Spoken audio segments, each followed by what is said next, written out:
Okay, now the question is, how much time is spent on social media that is healthy? How much time do you think if you spend on social media is going to be healthy for individuals and every other person concerned? It's left for you now. This is where individual preferences come to play, because they will tell you that a lot of people make money off social media. Yes. A lot of people earn a living there. You cannot say to a large extent that it is unhealthy, but the key is finding the balance between your life. In that if you're not actually making money through social media, you are not. It's not necessary to use it for a long time. It's not necessary to spend a huge amount of your time on social media, especially when you know that social media has been built for just entertainment. You're not going to be. Are you going to be productive if you're not making a living there? So you're just entertaining yourself and wasting time. Yeah, I understand the point. But what age should children be allowed to use social media?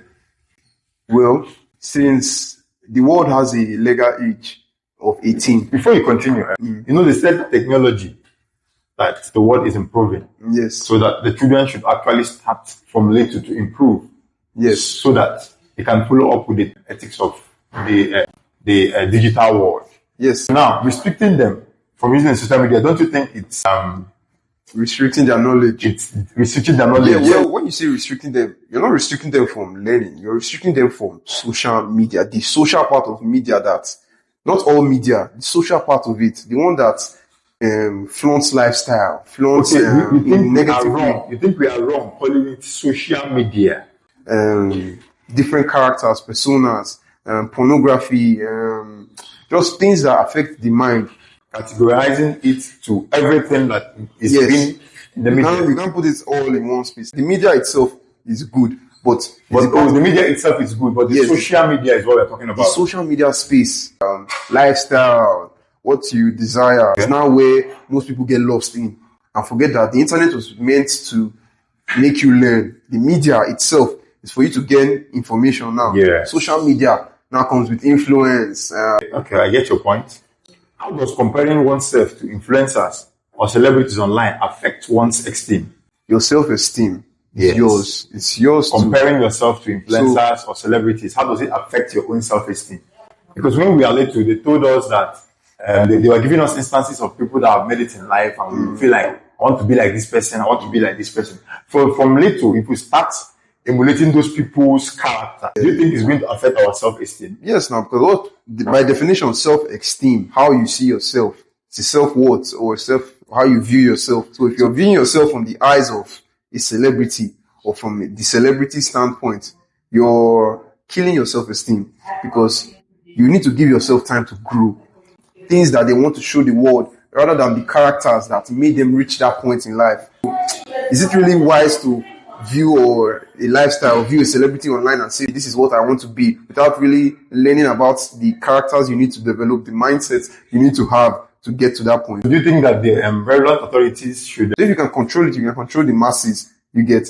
I will not say it is wise to endeavor to regulate social media activities, both in schools and maybe in other factors or sectors of the thing is now, with authorities, with great power comes great responsibilities. Authorities may take advantage of it because, to a large extent, the world is very political and people might want to use that social media space to their advantage, because that is a big advantage. Give the authorities full control over the social media space. But I would say it is wise enough for parents, for people who are bringing children to this world, to control their children. Schools can play a part in reducing the social media intake of students by not carrying your phone to school or inside classes. They can play a part, but the major part starts from home. Related an idiom or proverb that always say, all work and no play makes Jack a dull boy. They feel like they have gone through school. If they come back home, they feel like let's watch comedy and the rest of it. There are other forms of entertainment. Like we said, the media space, I think, is different from the social media space. So the social media space is that place where people just come to look at lifestyle, just see what other people are talking about. Which other category of media can you, like you said, advise them to check? You can look at the entertainment. The media space is the entertainment part of it. Decide where you can watch things, watch movies, or watch books on YouTube, or watch videos on YouTube that teaches you things. That is still part of the media space. You can call it an educational media space. Yes. There's also the wrong part of it, but you can also know that there's an educational part where if you choose to go here, this is what you will get. But with the social media space now, you cannot guarantee that you'll be safe. Your mind is not safe. For me, I think this social media effect is actually dealing with adults' mental health. Talk more of kids. You get kids. So look, in the end, we're all learning. There's no adults, there's no kids in this thing. In the end, we're all growing, we're all learning. Nobody's really a master. So we all fall victim for the social media lifestyle, and we get carried away most times where we were scrolling for hours without even knowing we're scrolling. We are using this to judge how we should be without really setting our own pace. So it starts on the roots level.